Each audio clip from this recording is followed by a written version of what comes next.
good afternoon. How you guys doing? Well, I hope. Well, I hope. Shout out to my boy Souls. He's such a wise man, such a wise man. And we were in Uncle Plug's live. I want to say yesterday. We were just discussing multiple things, and one of the things we discussed is, the word obligation as far as your family and whatnot. And something that Souls had commented really resonated to me and stuck out because I have spoke on this before. I don't really like that word obligation, especially when it's your actual kids. I don't really care for that word. And like I told Souls and everybody else that was in the chat, that I was going to touch on this. Excuse me, because I'm eating. That I told Souls and Uncle Plug, everybody else, that I intended on touching on this because I used to know somebody who, at that time, would always refer to and would look at their family, their wife, their children as obligations, you know? And when you think about the word obligation, it's almost like a thing to where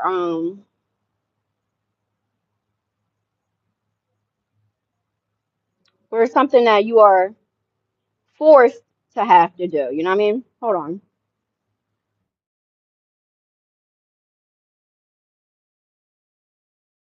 As not so much as an obligation, more as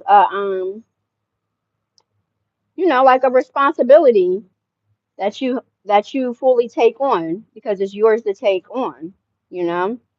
Not something that you are legally binded to have to do. Oh my God. Please go away. Be dang. Not looking at it as something that you are forced to have to do. Something that is legally binded, something that you really wouldn't want to do if you weren't forced. Oh shit, I can see what type of day it's gonna be when it comes to this big. It's one because it's not playing with me. Get the fuck away. Hold on, y'all. I gotta mute it.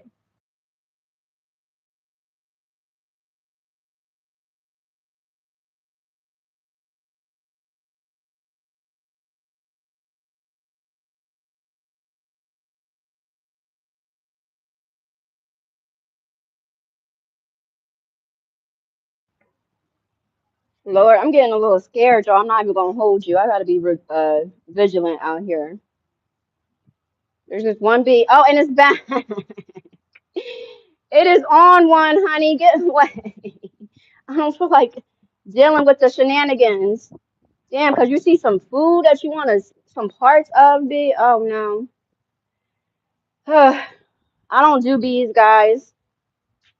I really want it up out of here. Dag nabbit.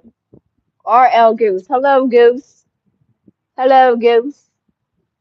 Hopefully, what's good for the goose is also good for the gander. Hold on, honey. I gotta deal with a bee that just won't leave me be.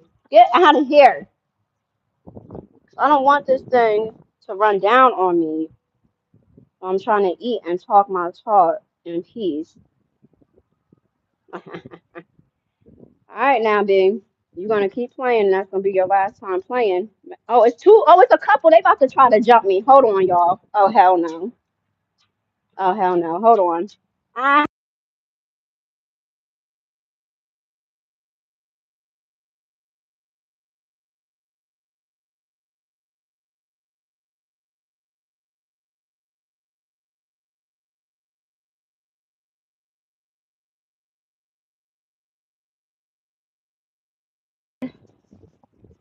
Okay, I gotta move, y'all. I got bees that are infatuated with my dag nabbits.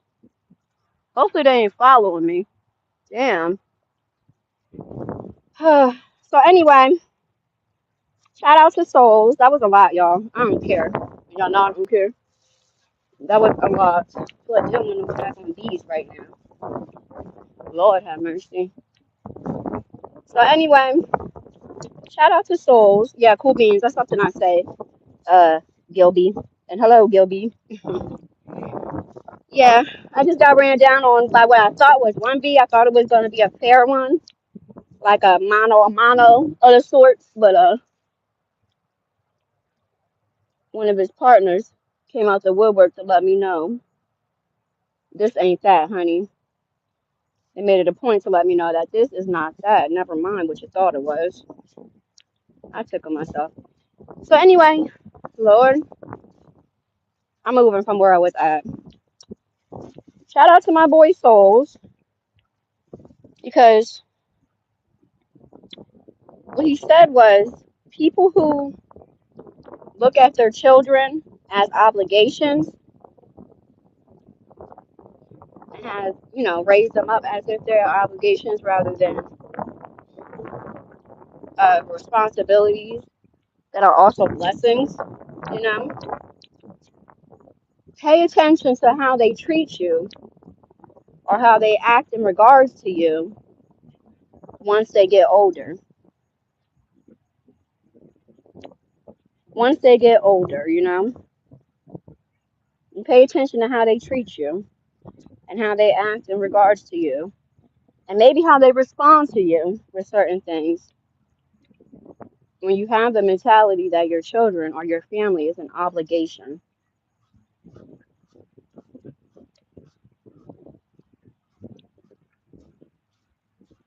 and I don't think people really think about that. Those that may have that thought process that their family or their children are their obligations.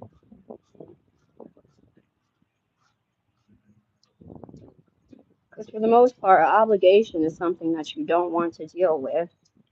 You could deal without, you can do without having to deal with it, You don't really want to do it, deal with it. But whether that is from a standing contract or a legal agreement, you're doing it because you have to, not because you want to or you enjoy doing it. And kids can pick up on that, believe it or not. Content dandelion. Oh, that's a cute little picture too. Hi, dandelion. Hi, hi.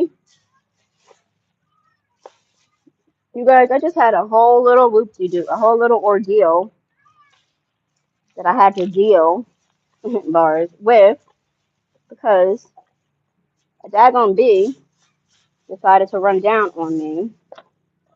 I'm very dramatic when it comes to bees. I don't play that crap, guys. Sorry. Don't want to get stung. I don't have any allergies, thank God, but me getting stung does not sound like fun. I honestly should have just left it be, but it's not like it was just in my circumference. It was like literally trying to get parts of my food is what it gave, and it was obsessed, honey. It's like, what you got? We want some, and I thought it was just him, but it wasn't. But yeah, you pay attention to how that child or how them children, how they come when they get older in regards to you. Because kids can pick up on these things. They know when you don't really want to be around, when you faking the funk. They're able to pick up on that you could have been around for certain things, but you chose to spend your time doing other things, you know? They're able to tell these type of things. And it's interesting because the person who I used to know that will refer to their children, their family as an obligation. Number one is no longer married. And number two, has had to do and put in a lot of work in order to even, not even build a relationship with one of their kids. I mean, not rebuild, excuse me, not even having to do the work to rebuild a relationship with one of their children because they went throughout that child's life and throughout that marriage looking at both the children and the mother as their obligation rather than looking at them as their responsibilities, the responsibility that they have been blessed with, you know, because not everybody is blessed to be able to have a partner, to have a spouse, to have healthy children that you are raising in that home together with that spouse. Hold on.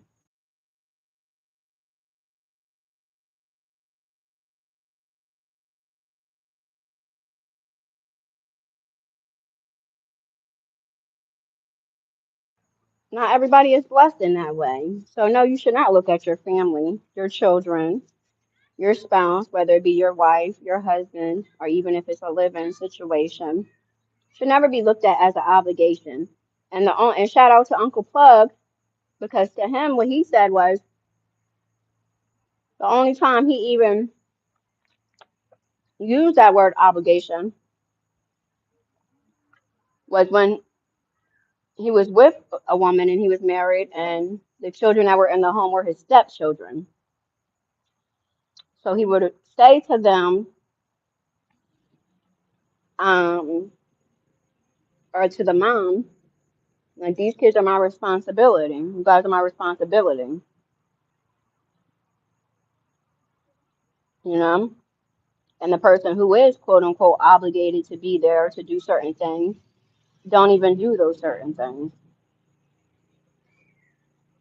And it was a really good conversation. And for me, it resonated because, like I said, I used to know somebody who would use that word quite often in reference to how they not only felt about their spouse at the time and the children they share together, as well as how they look at that as a whole. That was their perspective on kind of like one of their perspectives on marriage and the having of children and whatnot,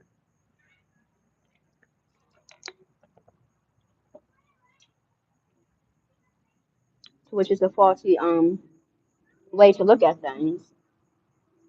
And then when you're able to fast forward and take a look at the fact that this person who I'm speaking about, you guys don't know them.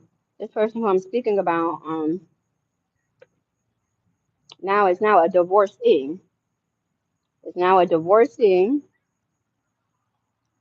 has left their spouse at the time to be a divorcee, to which we already know how the double standards are when it comes to men who are divorcees as opposed to women who are divorcees, especially when there's children involved. So I find that to be very interesting. And then, as well as when you think about the fact that this person, you guys don't know them, this person, like I said, had some work to do, or may still have some work to do, in order to build, not rebuild, because there was never no real relationship there with the one child, but now had to do the work to build a relationship and a bond between father and child, to which when you've been married and living in the home throughout that child's whole life, one can only ask or wonder, how can there not be a bond already formed? Because this particular person looked at their children as an obligation, looked at their wife as an obligation, something that they were forced to have to do and tend to. Not a want, not a desire, not out of gratefulness, you know what I mean? But yet an obligation. So therefore, because they felt like they were obligated, they didn't have no real passion, care, or concern to dig deep to be able to even which sounds so backwards. Like, how do you have, how do you raise a kid up in the home? Now, granted, what also comes with, and mainly for these men, that come with looking at your family and your children and whatnot as obligation. That means there's multiple breakups and makeups or whatever, breakup and makeups, because that man didn't look at that wife and them children as a blessing, but more so as an obligation, and didn't really even want to put in the real actual work. So of course what comes with that is a lot of makeup and breakups and side goings ons and whatnot. And kids pick up on these things.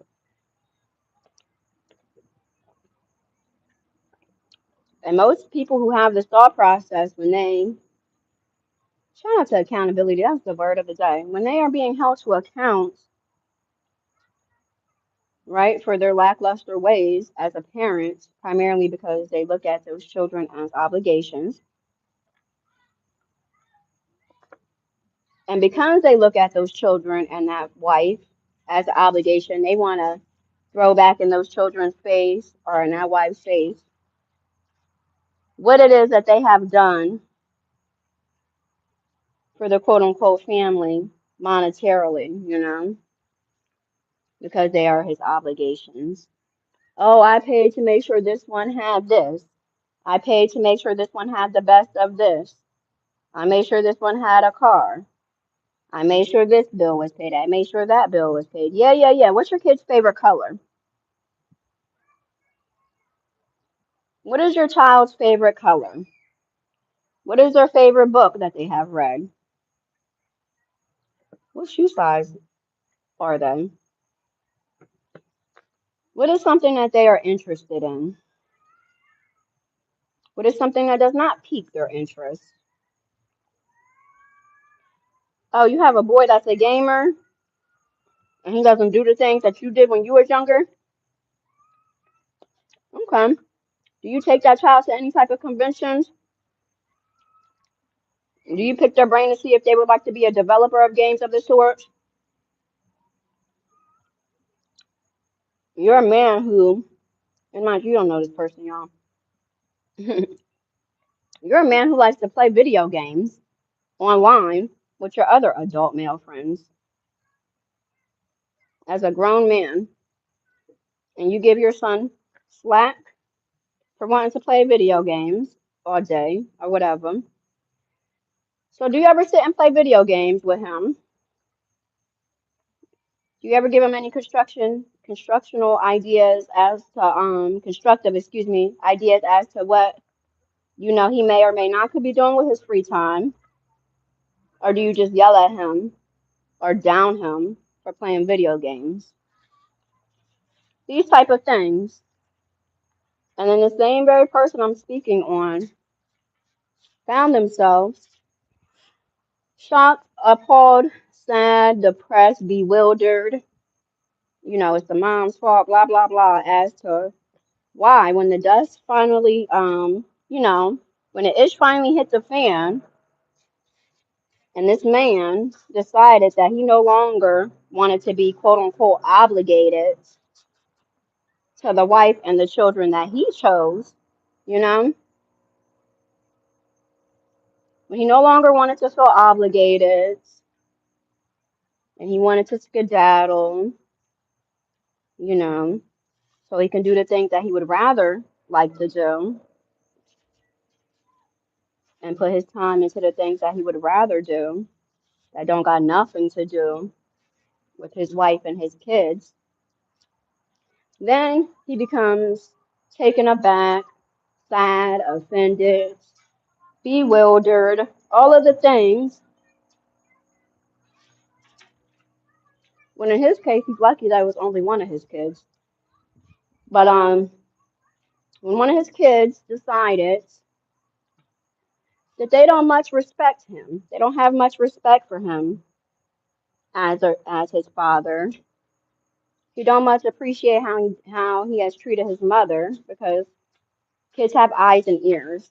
The mom or the dad doesn't have to always be the excuse me, to give the child the rundown as to how the other parent is acting in regards to them, especially when neither one of the parents have real situational awareness to know that certain things shouldn't be discussed to or around children, but as well as the fact that they got eyes and ears. This child who is really on the verge of being of legal age, but a child nonetheless, has no respect for their father, doesn't take heed to what they say, doesn't respect where they're coming from, could really do without. And a child doesn't just wake up one day and feel that way, bars, about their father when you are doing your part and doing your part fully, you know? And when you don't look at your children and your spouse as obligations that you are forced to have to deal with while spending mass amount of your time on other things and other people who you are not quote unquote forced to have to deal with, but yet and still that's what you choose to do with your time.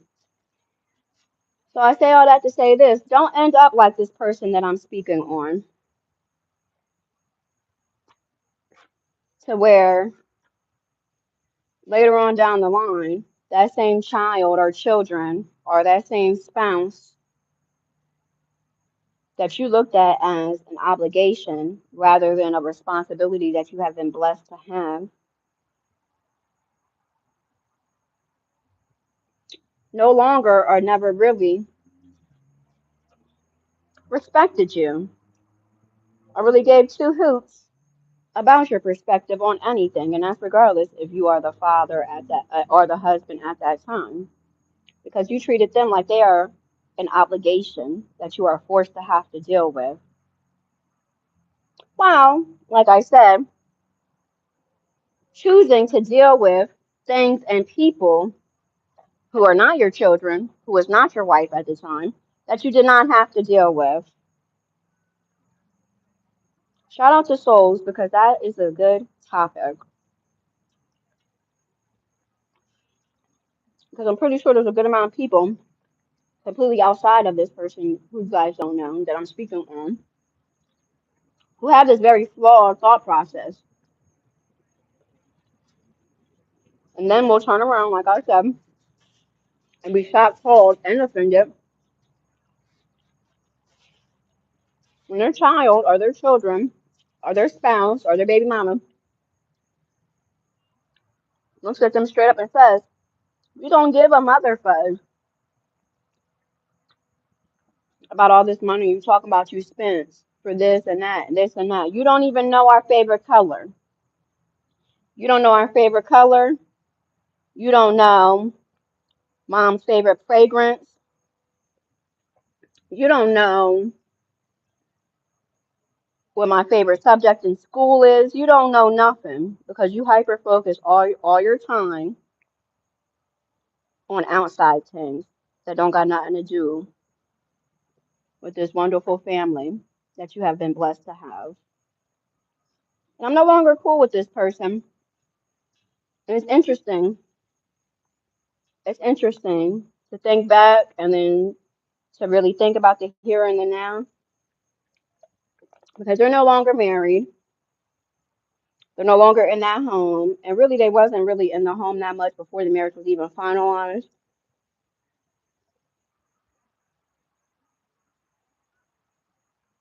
And now they have a new whoop-de-doo that they spend mass amounts of their time on. And when that time really should have been spent on their children